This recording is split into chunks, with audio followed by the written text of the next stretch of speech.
Hey everyone, welcome to Shared Faith. My name is Carol, and if it's your first time here, hi and welcome. At sa mga patuloy na nakikisama sa ating daily Bible reading series, welcome back. Right now, nasa Book of Genesis tayo and we're reading one chapter a day. Today, nasa Genesis chapter 38 tayo. And this is the story of Judah and Tamar. So, si Judah, isa sa mga anak ni Jacob. And today, we'll learn about his unexpected story kasama si Tamar. Si Tamar is his daughter-in-law. So medyo kakaibang story to pero ang ganda lang kasi gaya ng ibang chapters sa Bible, makikita natin kung paano pa rin kumikilos si Lord kahit sa mga magulo o mahirap na situation. Okay? So every day we use these SOAP methods, scripture muna, then observation, then application, and then finally prayer. But before we begin, let's do a quick prayer. Let's ask the Holy Spirit to guide us. Hallelujah. We praise you, God. We thank you, Lord.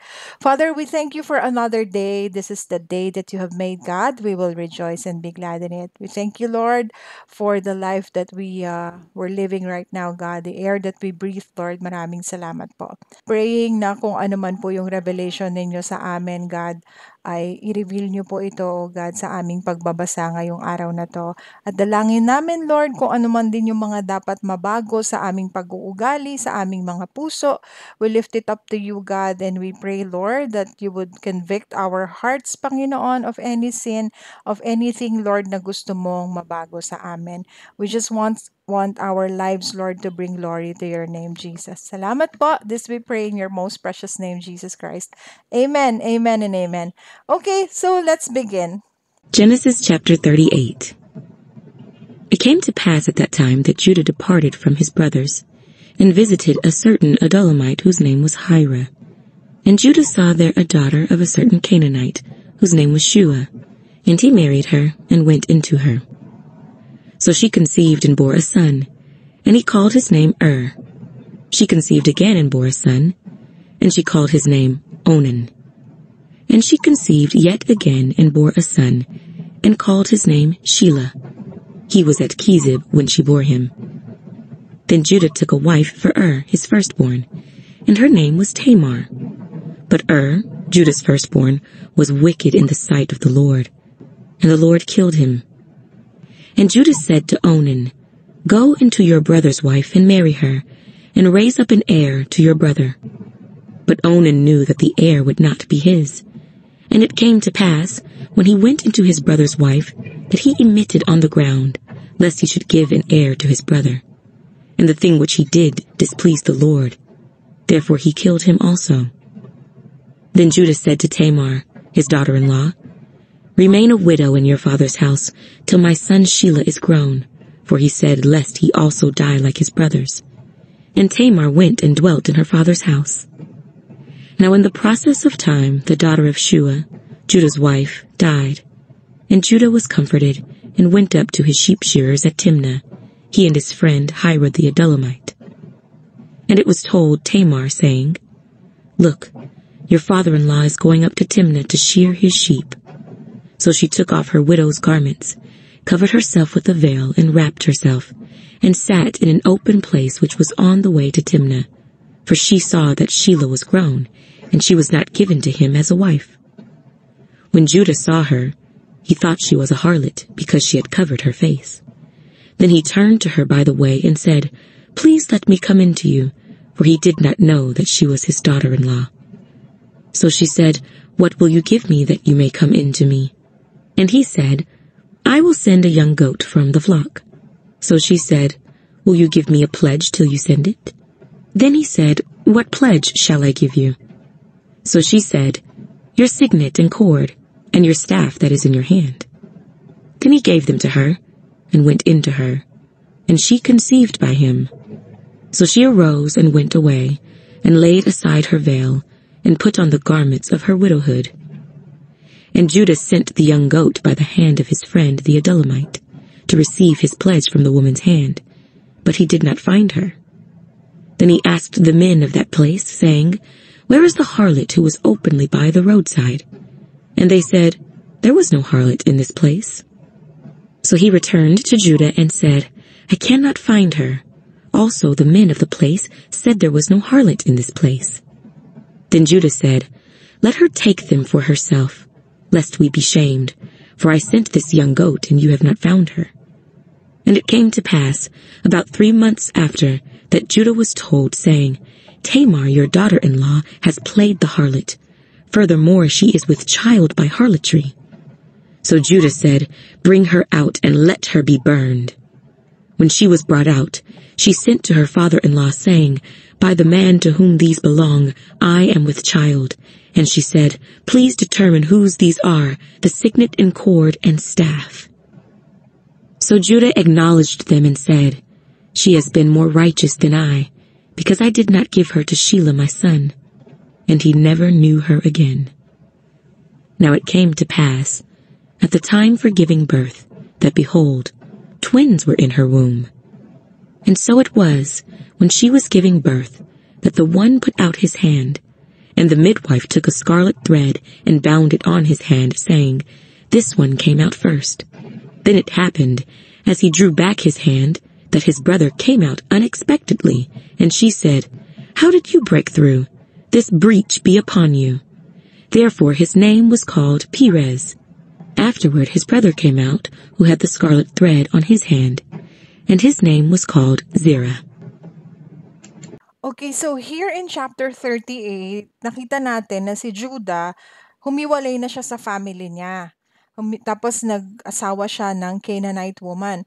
I did a little bit of research. Ang sabi, si Judah daw, he departed from his brothers. It's more on dumistansya siya spiritually. Iba yung naging influence sa kanya. Kasi bawal mag-marry sila ng Canaanite eh. Pero still, yun ang ginawa niya. Ang nangyari kasi doon, nakita niya nung visit niya yung friend niya na si Hira, may nakita siyang Canaanite woman na ang pangalan ay Shua. So, nagustuhan niya yon.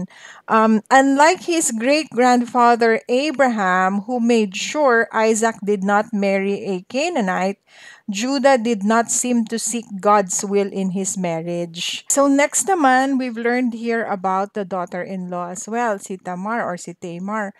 The daughter-in-law was actually left childless after the deaths of her husbands and Onan. So una namatay si and then sumunod naman namatay din si Onan. Nung namatay si pinakasalan ni Onan si Tamar kasi yun yung kultura nila, yun yung custom. Kaso si Onan, he was actually supposed to marry Tamar to produce a child, yun ang sabi, that would carry Er's name and inheritance. But the thing is, every time na mag-sex sila, he emitted on the ground lest he should give an heir to his brother. So meaning to say, hindi talaga mabubuntis kasi hindi niya sinishare yung sperm niya dun sa kay Tamar. So nagalit si God, so namatay din si Onan. So after that, ang sabi ni Judah, meron pa siyang third son. Kaya lang yung third son niya, bata pa. So sabi niya kay Tamar, balik ka na lang kapag malaki-laki na yung anak ko para maibigay ko siya sa'yo. Kaya lang Judah failed to keep his promise to give Tamar or Tamar his third son. So si Tamar disguises herself, sumiping siya dun sa father-in-law niya. So ang nangyari, si Tamar becomes pregnant with twins. When the truth was revealed, Judah admits his failure and declared her more righteous than he. Okay, application. Ano yung mga natutunan natin dito? Ano yung mga applications natin? We should not abandon our responsibilities to our family or to God's commands. As parents, we have a responsibility to our children.